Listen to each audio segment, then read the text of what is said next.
ఇచ్చే క్రమం ఏదైతుందో అది ఆదివారం పడింది.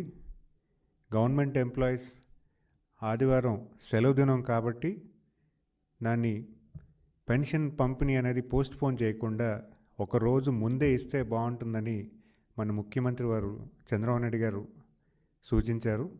అందుకని ఈ నెల 31వ తారీఖున పెన్షన్ ఇవ్వడం జరుగుతుంది. ఎవరైతే 31వ తారీఖున పెన్షన్ తీసుకోని వాళ్ళు ఉంటే వాళ్ళకి 2వ తారీఖున పెన్షన్ ఇవ్వడం జరుగుతుంది. కనుక పెన్షన్దారులందరికీ కూడా విజ్ఞప్తి చేస్తున్నాను, 31వ తారీఖున మీరు పెన్షన్ తీసుకునే ప్రయత్నం చేయండి.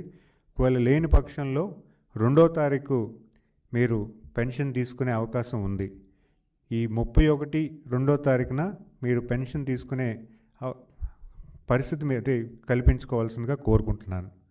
అత్యత కాలంలో ఎప్పుడైనా 1వ తారీఖు ఆదివారం పడితే 31వ తారీఖునే పెన్షన్ ఇచ్చే పరిస్థితి ఉంటుంది. సో కనుక ఎప్పుడైనా 1వ తారీఖు ఆదివారం వచ్చే పరిస్థితి ఉంటే 31వ తారీఖునే మీరు పెన్షన్ తీసుకోవడానికి మీరు ప్లాన్ చేసుకోవాల్సిందిగా కోరుకుంటున్నాను. ధన్యవాదాలు.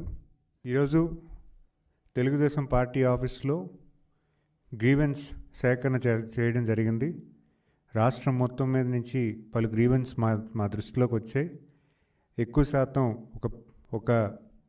ఒక పెన్షన్ మినిస్ట్రీగా ఎక్కువ పెన్షన్ అభ్యర్థనలు వచ్చాయి.